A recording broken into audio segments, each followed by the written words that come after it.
Hey guys, welcome back to Country Boy Riley. On today's video we're going to teach you, I guess, how to replace a burner on this stove. It's an in-wall whirlpool self-cleaning oven accubake system. I did all the diagnosing on this oven to make sure it's the only part we need for it. So you didn't want to watch 2 or 3 hours of diagnosing, I'm pretty sure. But anyway, the burner is out, but I did more diagnosing.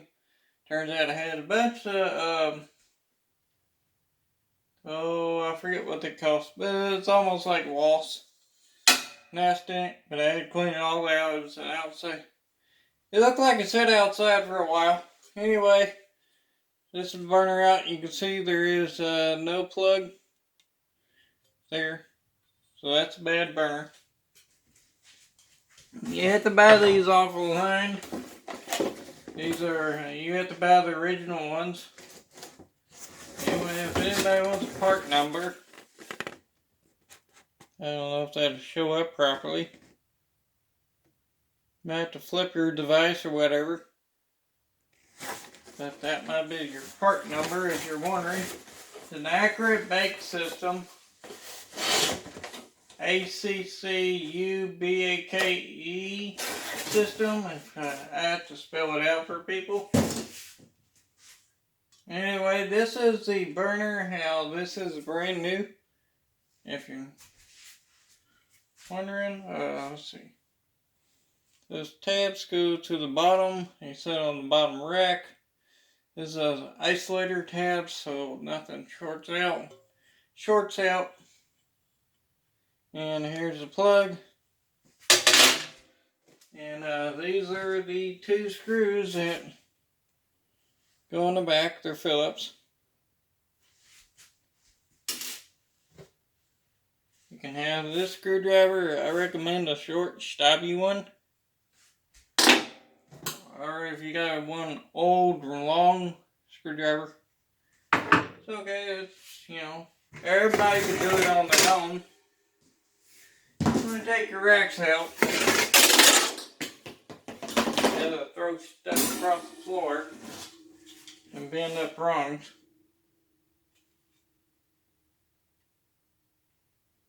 Carefully bend back. If you do what I just did, you have to very carefully bend these back. You don't want to bend those too much.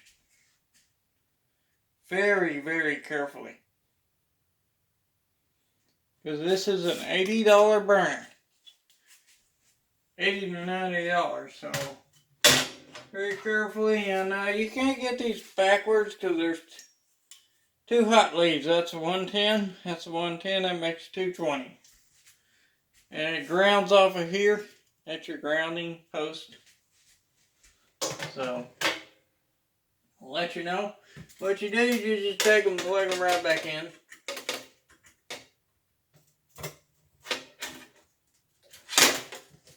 I think I feel a screw on the floor.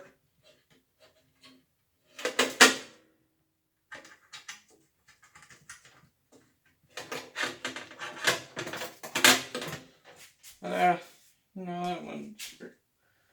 Anyway, I always want to vacuum because when you pull your wires out, all the insulation does come out of the oven pretty easily. But other than that, your wires, you want your one wire pushing that way.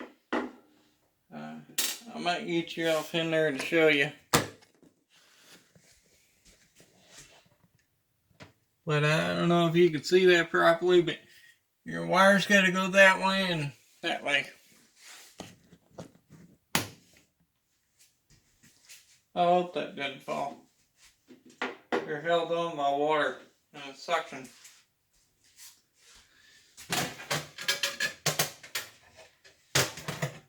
Anyway, you want to carefully shove your wire back in the hole. Anybody can do this. It doesn't take a genius to figure it out.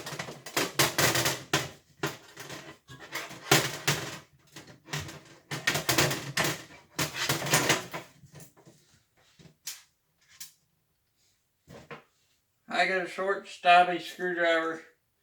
or easily. You can do this in less than 5 minutes, literally. Know how to do it.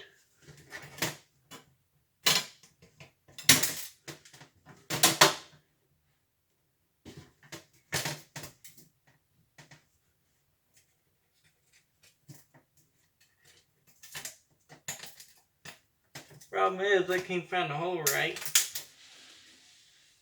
Pretty easily, once you get the hole, one hole lined up, you have to get the other hole in there pretty easily. Walk it around and slide right in. Bingo.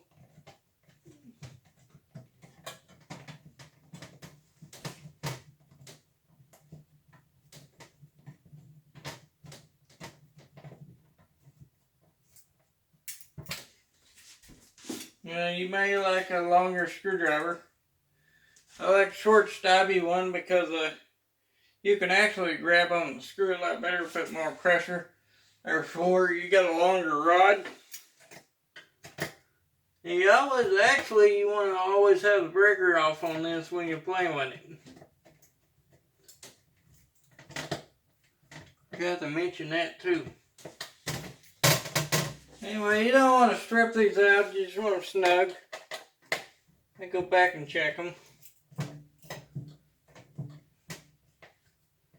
You don't fill them until they bottom out. And just give them maybe a little snug. Once they bottom out, the screws, you snug them down. They're not meant to hold on there like extremely obnoxiously tight. Anyway, I'll be right back. I'm going to turn on the breaker and we're going to test this. And as you can see, there's no light. So.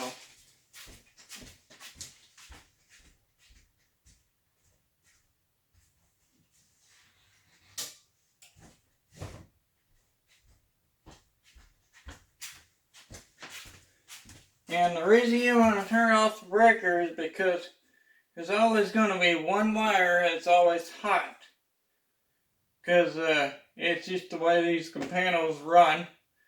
One wire is always hot and the other, once you kick the oven on the bake, it'll kick the other 110 on. It's time at 220.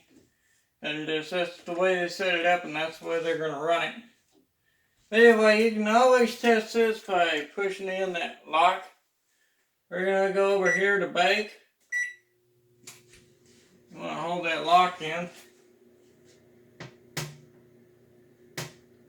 And she's already hot. See if she'll glow red. I don't know if the camera's going to pick up if it's going to glow red. We'll see. So, anyway, it's got a preheat time of 6 minutes. In case you're wondering.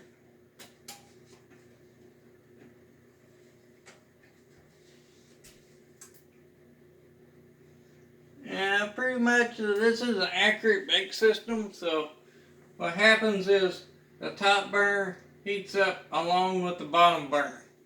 They all run a consistent temperature.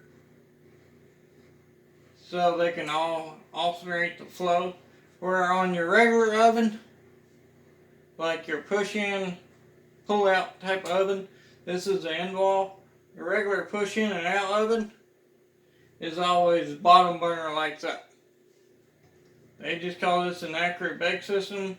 You can see, I don't know if you can see it, that the bottom burner is slowly turning red. Exactly what it's supposed to do, along with the top one. The top one, yep, it's glowing red too. Hot red. So as always, pretty much you can see this. Yeah, looks like it's on camera. So you can see that one glue red. It's a brand new burner out of the box. So that one's hot red. And if they don't alternate like a regular stove flat toast stuff, that's glass and they're not alternating current. The reason I'm holding this latch because I want to see if that alternates. Yes, I see it now because it's lowering temp very slowly. But as it should alternate, it should not get direct power as 24/7. That's not the way it's designed for. If you're getting direct power, it's not lowering the heater element, it's not backing off of that 110, off of that one lead, then it's just constantly getting power, so you know something's wrong. And this one's got a fan up top. It's actually in there behind this control board because they don't want this board getting hot. So, you know, it's going to glow red, so we know it's working. And the top one is red, which, you know, we know that one's good. So, but we have a 3 minute and 25 seconds heat, preheat. So, I'm going to go ahead and let off, see if that burner lights back down.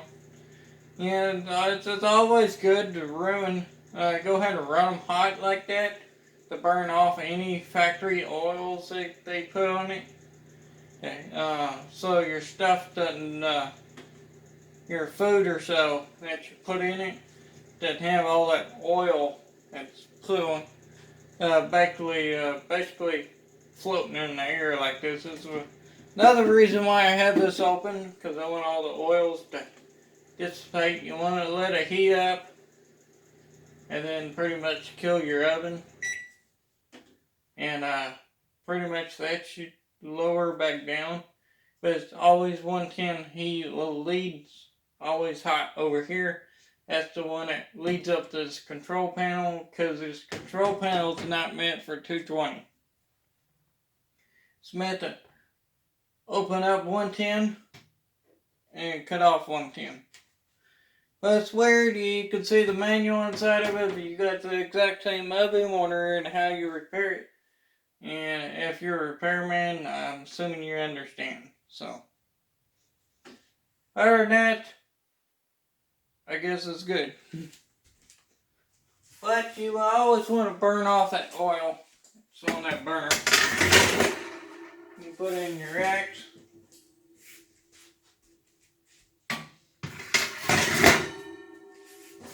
This is also factory certified. Let's see. It's factory certified. You never want to put anything aftermarket in here, because aftermarket stuff actually will cause problems later on. So, but other than that, the door shuts and it also locks. So when you go to bake or broil it or something, this locks up. So a kid cannot pull this down, reach his hand in there. It's child safety stuff. But if you're ever wanting to, you know, basically open this up, you're going to want to press the off button, because this is child safety stuff. So they don't want a child burning his hand or pulling it down or something. So anyway, thanks for watching. Like, share, and subscribe as always. I'm going to get out of here. Sorry for boring y'all, but thanks for watching, and like, share, and subscribe, and I'll put up a vlog. So hopefully, yeah. So, thanks.